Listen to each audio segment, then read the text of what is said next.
Shalom Bapak Ibu, saudara-saudari sekalian. Kita berjumpa kembali di dalam pembahasan seri PA Kitab Yesaya dan pada sesi ini kita akan belajar dari pasal 13 ayat 1 sampai 22. Mari kita berdoa memohon hikmat kepada Tuhan supaya selama kita belajar, Roh Kudus sendiri yang akan membukakan hati kita untuk dapat mengerti kebenaran yang akan disampaikannya dan kita dimampukan untuk dapat melakukan apa yang menjadi kehendaknya di dalam kehidupan kita sehari-hari. Mari kita tundukkan kepala, kita berdoa kepada Tuhan. Ya Tuhan, Allah Bapa kami, terima kasih untuk kesempatan yang telah Engkau berikan kepada kami, kesehatan, kekuatan, nafas, dan juga hidup yang masih Engkau karuniakan kepada kami, sehingga kami dapat terus menggali kebenaran dari firman-Mu. Tuhan, pada saat ini juga kami menyediakan diri, biarlah Roh Kudus yang menuntun hati dan pikiran kami, supaya dapat mengerti apa yang hendak Engkau sampaikan kepada kami. Dan biarlah Tuhan melalui pelajaran apa yang kami dapat pada bagian ini, itu juga menjadi kekuatan di dalam kami menjalani kehidupan ini. Biarlah kebenaran-kebenaran-Mu saja yang menjadi penuntun hidup kami, dan kami dikuatkan untuk dapat menghadapi segala pergumulan yang ada dengan kekuatan dan kuasa-Mu. Dan juga Engkau berkati untuk hamba-Mu yang akan menyampaikan, supaya apa yang disampaikan semuanya juga berasal dari isi hati-Mu. Di dalam nama Tuhan Yesus Kristus kami berdoa. Amin. Mari kita pelajari Yesaya pasal 13 ayat yang pertama sampai 22. Kepada siapa kita bersandar? Saya akan membagikan terlebih dulu garis besar dari Yesaya yang sudah kita pelajari. Mulai dari pasal 1, kemudian sampai ke pasal 23 yang akan kita pelajari pada beberapa minggu ke depan. Jadi di dalam pasal yang pertama sampai pasal 6 ayat 13, kita sudah belajar tentang hardikan dan janji Tuhan, dan juga bagaimana Tuhan memanggil Yesaya. Dan kemudian di dalam pasal 7 ayat 1 sampai 12 ayat 6 yang baru kita pelajari pada minggu yang lalu, di situ dikatakan tentang janji kedatangan Immanuel secara penuh akan digenapi pada masa Tuhan Yesus, ketika keselamatan yang dinanti-nantikan oleh umat Tuhan itu terwujud secara penuh. Walaupun kita belum merasakannya, tetapi dengan kedatangan Tuhan Yesus Kristus dan juga kematian serta kebangkitannya, itu membuat kita sebagai umat Tuhan yakin bahwa janji keselamatan yang telah dinubuatkan terutama di dalam masa Yesaya itu benar-benar Tuhan genapi, dan kita akan merasakannya secara penuh ketika kelak kita bersama-sama dengan Tuhan di surga. Datangan Tuhan Yesus Kristus itu memastikan bahwa janji Tuhan itu nyata bagi kita. Kemudian di dalam pasal 13 sampai pasal 23 ini ada beberapa nubuat tentang bangsa-bangsa yang ada di sekitar Israel pada masa itu, yaitu penghakiman terhadap mereka semua. Ada Babel yang dinyatakan di dalam pasal 13 ayat 1 sampai 14 sampai 23. Kemudian Asyur pasal 14 ayat 24 sampai 27. Filistin di dalam BIMK atau Filistea di Terjemahan Baru pasal 14 ayat 28 sampai 32.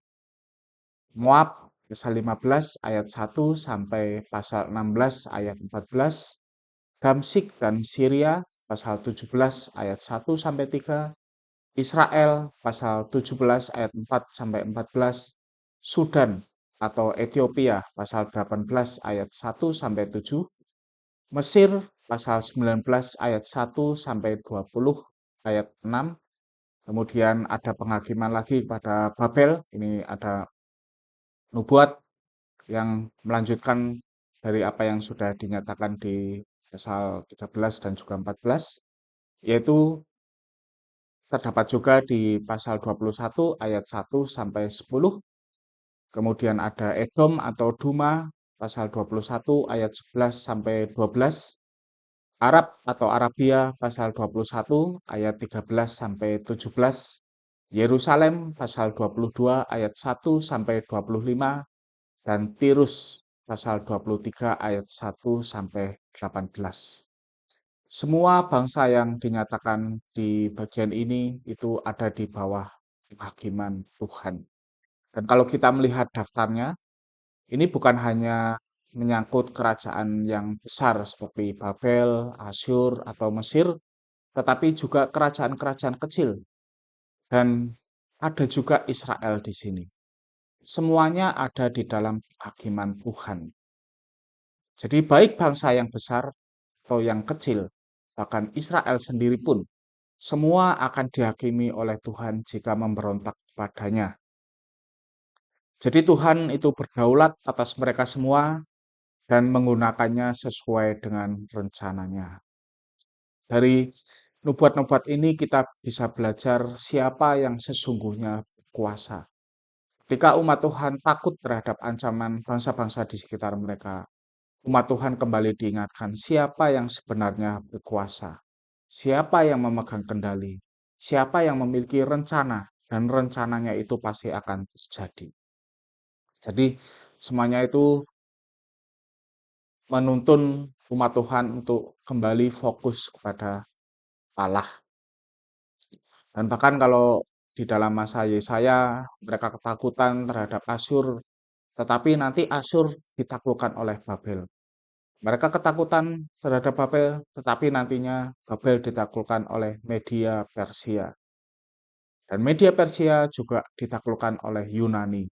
Yunani ditaklukkan oleh Romawi. Jadi sejarah dunia itu akan terus berulang. Ada yang tumbuh, ada yang hilang dan berganti. Kekuasaan manusia tidak ada yang kekal. Hanya Allah yang kekuasaannya kekal. Nah, jika demikian, layakkah mereka, bangsa-bangsa yang kuat itu disandari? Ingat pelajaran beberapa minggu lalu ada kontras antara Ahaz yang bersandar kepada Asyur dan juga Hizkia yang percaya pada Tuhan dan selamat. Ketika orang-orang atau umat Tuhan bersandar pada manusia atau pada hal-hal di luar Tuhan, mereka akan dihancurkan. Tetapi ketika mereka percaya pada Tuhan, mereka akan diselamatkan. Dan pemahaman ini menuntun kita untuk merenungkan siapa yang layak untuk kita sandari. Mari kita pelajari secara lebih mendalam. Saya akan membaca terlebih dulu ayat 1 sampai 5. Demikian firman Tuhan. Inilah pesan Allah yang diterima Yesaya anak Amos tentang Babel. Kibarkanlah panji-panji perang di puncak bukit yang gundul. Berserulah kepada para prajurit dan acungkan lenganmu supaya mereka menyerbu pintu-pintu gerbang kota yang congkak itu. Tuhan telah memanggil pejuang-pejuang pilihannya. Mereka perkasa, percaya diri, dan dapat ia banggakan. Tuhan menugaskan mereka untuk menghukum orang-orang yang kena kemarahannya. Dengarlah bunyi gaduh di pegunungan, seperti bunyi kumpulan orang yang sangat banyak. Dengarlah keributan kerajaan-kerajaan dan bangsa-bangsa yang sedang berkumpul. Tuhan yang Maha Kuasa memeriksa pasukan perang. Mereka datang dari negeri-negeri jauh di ujung-ujung bumi. Dalam kemarahannya, Tuhan memakai mereka untuk membinasakan seluruh bumi. Nasib Babel di tangan Tuhan. Kalau kita kembali di dalam pelajaran yang sudah kita pelajari bersama-sama, pasal 6 ayat 9 sampai 13, di situ dinyatakan suatu nubuat bahwa Yehuda itu akan diratakan. Tetapi bukan oleh Asyur yang pada masa nubuat tersebut dinyatakan itu sedang berjaya. Bukan oleh Asyur, tetapi oleh Babel. Jadi pada zaman Yesaya, Asyur adalah kerajaan yang kuat, tetapi ada Babel yang saat itu belum terlalu kuat, tetapi mulai menampakkan diri, mulai membayangi di bawah pengawasan Asyur. Belum besar, tetapi sudah terlihat akan membesar dan beberapa kali melakukan pemberontakan terhadap Asyur. Jadi konteks Babel di dalam bagian ini itu adalah masa setelah Nabopolassar, yaitu sekitar tahun 626 sebelum Masehi, dan setelah Nebukadnezar menghancurkan Yerusalem pada tahun 587 sebelum Masehi. Jadi nubuat ini menyatakan apa yang akan terjadi kemudian, bukan pada masa Yesaya ketika pada masa nubuat tersebut dinyatakan ketika bangsa Babel belum terlalu kuat. Nantinya bangsa Babel itu kuat dan nantinya Babel itu akan dihancurkan oleh Tuhan juga. Dikalahkan oleh media Persia yang dinyatakan di dalam ayat ke-17. Dan di dalam pasal 12 yang baru saja kita pelajari pada minggu lalu, di situ dinyatakan bagaimana umat Allah menyanyikan nyanyian syukur atas kelepasan yang mereka terima. Dan ini juga digenapi ketika mereka nantinya kembali dari pembuangan di Babel. Jadi ini konteksnya seperti itu. Dan Yesaya menggambarkan adanya pasukan perang yang dipimpin sendiri oleh Tuhan untuk menghukum Babel di dalam ayat 2 sampai 5 pasal 13 ini. Jadi ini berkaitan.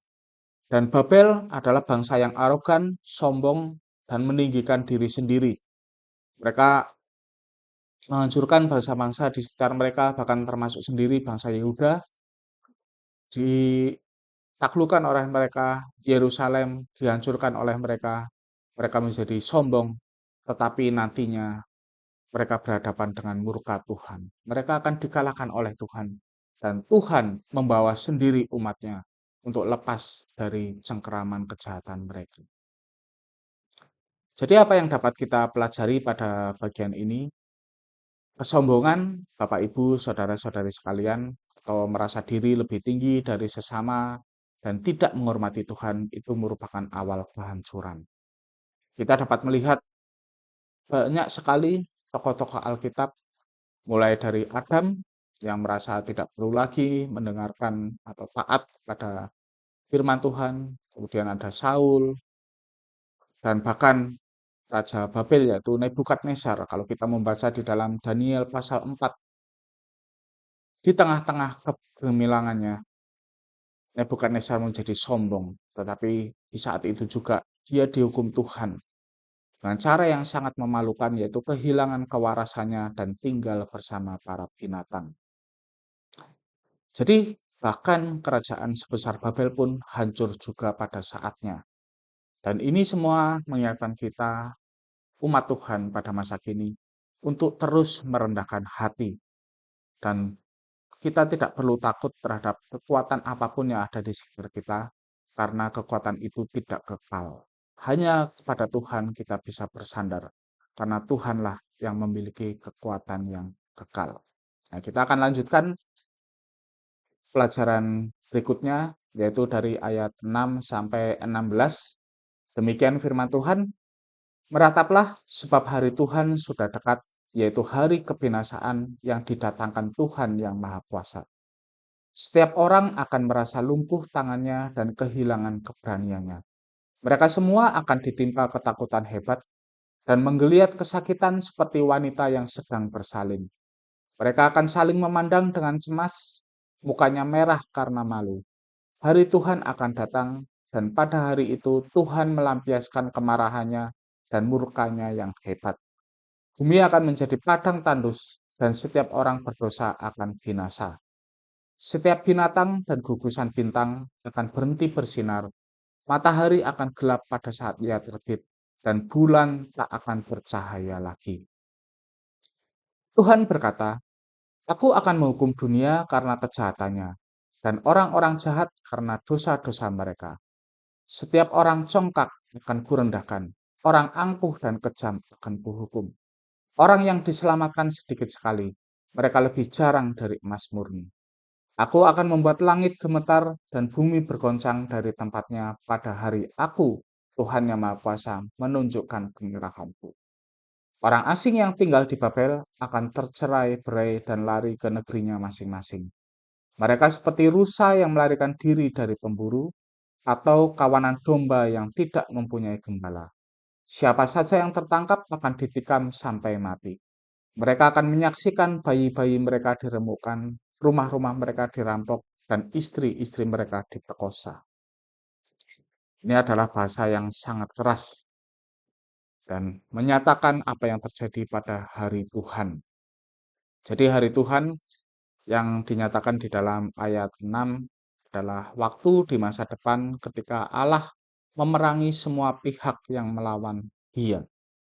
Semua kejahatan akan dihancurkan dan orang-orang termasuk juga kekuatan-kekuatan jahat yang memberontak kepada Tuhan itu akan dikalahkan pada hari Tuhan. Inilah saat ketika Allah menyatakan bahwa tidak ada yang bisa menandinginya lagi.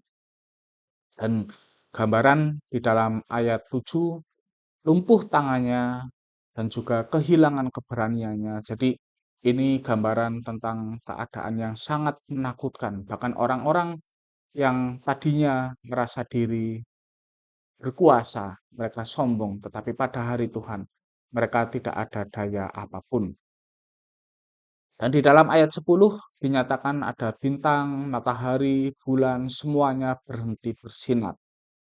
Jadi kalau kita mempelajari apa yang dilakukan oleh masyarakat Babel pada masa itu, mereka itu menyembah benda-benda langit juga.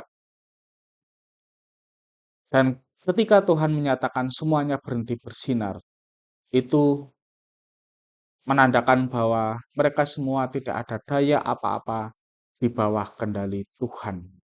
Satu-satunya Allah yang berkuasa. Dan juga gambaran keadaan yang seperti ini dinyatakan oleh Tuhan Yesus misalnya di dalam Matius 24 ayat 29 ketika dia menyatakan bagaimana keadaan waktu kedatangan anak manusia yang dua kali. Kemudian di dalam nubuat kitab Wahyu pasal 6 ayat 12 sampai 14 ketika anak domba membuka meterai atau segel yang keenam, keadaannya juga sama. Jadi Allah menundukkan kuasa apapun yang memberontak kepadanya. Dewa-dewa yang terlihat berkuasa di mata manusia, negara-negara yang kuat, dan sebagainya, itu tidak berdaya di bawah kekuatan Tuhan. Kesombongan membuat orang mengandalkan diri dan berhadapan dengan murka Tuhan. Ini yang harus kita ingat juga. Dan bagaimana kita harus menjalani hidup di dalam kebenaran ini. Bapak Ibu, saudara-saudari sekalian, ketika Yesaya menyatakan hari Tuhan, itu akan digenapi ketika Tuhan mengalahkan musuh-musuhnya pada saat itu, yaitu misalnya kerajaan Babel. Tetapi juga nantinya akan digenapi secara penuh ketika kedatangan Tuhan Yesus yang kedua kalinya. Ketika itu, Dia akan menghancurkan semua yang memberontak kepadanya. Semua kekuatan jahat yang pada saat ini tampaknya berkuasa, tidak ada yang sanggup bertahan. Tapi itu juga sekaligus saat ketika Tuhan meninggikan orang-orang yang taat kepadanya. Jadi, bagi orang-orang yang memberontak kepadanya, maka hari Tuhan akan menjadi hari yang sangat menakutkan. Tapi bagi orang-orang yang percaya dan taat kepadanya, hari Tuhan adalah hari yang sangat melegakan karena disitulah semua penderitaan dan kejahatan manusia itu akan dihancurkan.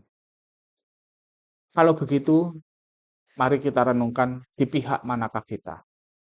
Selama masih ada waktu, bertobatlah dan percayalah pada Tuhan Yesus Kristus sebagai satu-satunya Tuhan dan Juru Selamat.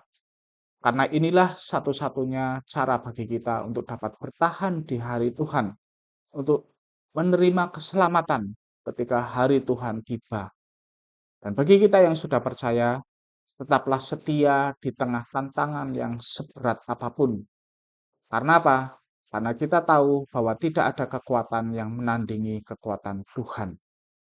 Kristus yang telah datang, mati bagi kita, dan bangkit itu menjamin kemenangan kita.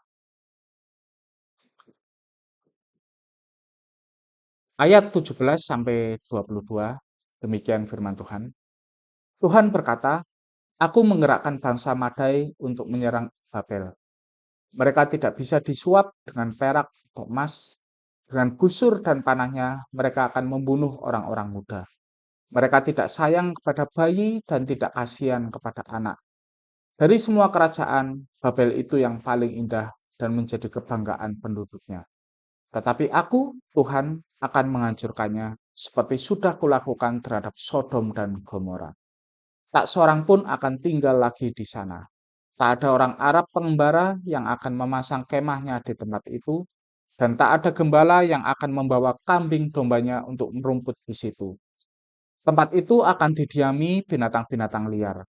Burung hantu akan bersarang di rumah-rumah mereka, dan burung unta akan tinggal di sana. Kambing-kambing liar akan berjingkrak-jingkrak di antara reruntuhan. Raungan anjing hutan dan serigala akan bergema dari puri-puri dan istana-istana Babel. Saat kehancurannya sudah hampir tiba dan waktunya tidak ditunda lagi. Bagian ini menyatakan keadaan ketika Babel hancur. Bangsa Madai atau Media di dalam ayat 17 ini adalah penduduk di daerah timur laut Babel, kalau sekarang di sebelah utara Iran, yang menjadi bagian kerajaan Persia. Awalnya mereka atau bangsa Madai ini adalah sekutu Babel ketika mengalahkan Asyur. Tetapi setelah itu mereka kemudian ditaklukkan oleh Persia dan gabungan yang dikenal sebagai Media Persia di bawah Raja Kores kemudian mengalahkan Babel pada sekitar tahun 539 sebelum Masehi. Kita bisa membacanya di dalam kitab Esra pasal 1 dan Daniel pasal 5. Di dalam ayat 19 tadi dikatakan Babel itu yang paling indah. Jadi Babel itu menonjol, apalagi kemudian mereka mengalahkan Asyur pada akhir abad ke-7 sebelum Masehi. Dan kalau kita membaca di dalam terjemahan baru ada istilah Kasdim. Kasdim atau Kaldea. Itu merupakan suku terkemuka di wilayah Babel yang kemudian mereka menghasilkan pemimpin-pemimpin Babel yang sangat menonjol seperti Nabopolassar dan juga Nebukadnezar. Dosa-dosa Babel, kesombongan mereka, membuat nasib mereka seperti Sodom dan Gomora. Bapak, Ibu, saudara-saudari sekalian bisa membaca apa yang terjadi pada Sodom dan Gomora di dalam kitab Kejadian pasal 19. Dan kemudian di dalam ayat 22 dinyatakan kehancuran Babel itu sudah hampir tiba. Nubuat kehancuran Babel yang terjadi pada masa perjanjian lama itu juga akan digenapi di dalam masa yang kemudian, di hari Tuhan yang terakhir, akhir zaman, ketika Kristus datang lagi yang kedua kalinya. Dalam 1 Korintus 1 ayat 8. Pada saat itu, ketika Kristus datang kembali, dunia yang sudah jatuh akan oleh dosa, itu akan dihakimi oleh Tuhan. Kita akan melihat bahwa Tuhanlah yang sebenarnya berdaulat atas apapun yang terjadi di dalam dunia ini. Tidak ada yang bisa menandinginya. Maka kita harus memikirkan ulang bagaimana kita mendasarkan hidup kita. Di dalam Matius 7 ayat 24 sampai 25, Tuhan Yesus berkata demikian. Nah, orang yang mendengar perkataanku ini dan menurutinya sama seperti orang bijak yang membangun rumahnya di atas batu. Pada waktu hujan turun dan air banjir datang, serta angin kencang memukul rumah itu, rumah itu tidak roboh sebab telah dibangun di atas batu. Ini dari terjemahan bahasa Indonesia masa kini. Dan apa yang dinyatakan oleh Tuhan Yesus di sini hendaknya itu menjadi pelajaran bagi kita atas dasar apa hidup kita itu berjalan. Atas dasar yang kokoh atau atas dasar yang rapuh. Banyak hal di dunia ini yang terlihat kokoh dan menarik untuk kita sandari, Bapak Ibu, saudara-saudari sekalian. Misalnya kekayaan, kekuatan di masa muda, tempat kerja atau karir, posisi jabatan, pacar, pasangan, anak, bahkan iblis sekalipun. Itu mereka semua bisa terlihat kokoh dan menarik untuk disandari. Tetapi apa yang kita baca pada sesi ini, suatu saat apa yang kita pikir kokoh itu akan pudar dan akan dihancurkan oleh Tuhan. Kalau itu melawan Tuhan. Jadi bukan berarti kita tidak boleh mencari kekayaan atau tidak boleh bekerja sama dengan orang-orang lain. Tetapi di dalam semua itu apakah semuanya dilakukan atas dasar kebenaran Tuhan untuk memuliakan Tuhan atau tidak? Karena jika tidak, maka itu semua akan sia-sia dan bahkan akan dihancurkan oleh Tuhan. Kalau kita memiliki Tuhan Yesus ada di dalam Dia, yang adalah pencipta dan penguasa dunia, maka tidak ada suatu kuasa apapun yang dapat menghancurkan hidup kita. Firman-Nya itu tetap berotoritas di setiap keadaan dan di sepanjang zaman. Ketika kita bersandar pada Dia, maka kita bersandar pada pribadi yang memang layak untuk kita sandari. Karena tidak ada satu kuasa pun yang dapat menandingi kuasanya. Ada dua pelajaran bagi kita dari bagian ini. Yang pertama adalah Tuhan berdaulat atas segala sesuatu di dunia. Ini berulang kali dinyatakan di seluruh bagian Alkitab. Hanya kepada Tuhan kita bisa bersandar. Dan kita tidak perlu takut terhadap apapun. Jadi sebenarnya bagi kita yang ada di dalam Tuhan, hidup itu bisa kita jalani dengan tenang, walaupun penuh lika-liku dan juga tantangan. Karena apa? Karena kita tahu siapa yang memegang kendali atas hidup kita. Dan pelajaran yang kedua, penghakiman Tuhan pasti terjadi. Tidak ada satu kejahatan pun yang lolos dari hadapannya. Kalau demikian, hanya ada satu jalan hidup, yaitu percaya dan taat pada Kristus, Sang Penebus. Bagi Bapak Ibu, saudara-saudari sekalian yang sampai saat ini belum mau membuka hati dan percaya kepada Kristus, maka saya berdoa supaya Roh Kudus melalui firman yang telah kita pelajari pada sesi ini membukakan hati Bapak, Ibu, saudara-saudari sekalian tentang siapa yang berdaulat di dalam dunia ini. Siapa Tuhan yang benar? Satu-satunya Tuhan adalah Tuhan Yesus Kristus. Dan ketika kita percaya kepada firman-Nya, maka kita mendapat jaminan akan hidup kekal. Karena semua kuasa di dunia, kuasa-kuasa yang kuat pun akan hancur. Apalagi kuasa kita pribadi yang lemah. Dua pertanyaan yang dapat menuntun kita untuk memahami bagian ini lebih dalam. Yang pertama, ada orang yang seumur hidupnya berjalan di luar Tuhan dan hidupnya terlihat enak. Apakah firman Tuhan dalam bagian ini tidak berlaku kepadanya? Mari renungkan. Dan yang kedua, dengan bersandar pada Tuhan, apakah itu berarti kita tidak boleh berusaha atau merencanakan sesuatu? Jelaskan. R.C. Sproul menyatakan demikian, keinginan jahat manusia tidak dapat menandingi kedaulatan Allah, tetapi ada di bawah kendalinya.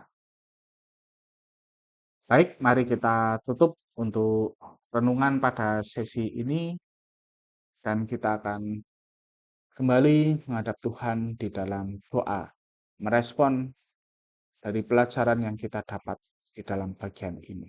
Mari kita berdoa. Tuhan, kuatkanlah hati kami bahwa Engkaulah yang berdaulat di tengah segala pergumulan dunia. Biarlah keyakinan itu membuat kami tabah menghadapi segala tantangan sesuai kehendak-Mu. Jadikanlah kami sebagai saluran berkat-Mu, supaya melalui kami juga banyak orang mendengar berita keselamatan. Bapak, Ibu, saudara-saudari sekalian, mari kita terima berkat dari Tuhan. Tuhan memberkati engkau dan melindungi engkau. Tuhan menyinari engkau dengan wajah-Nya dan memberi engkau kasih karunia. Tuhan menghadapkan wajah-Nya kepadamu dan memberi engkau damai sejahtera. Amin. Terus ikuti seri PA Kitab Yesaya ini dan marilah kita diperkaya oleh firman Tuhan.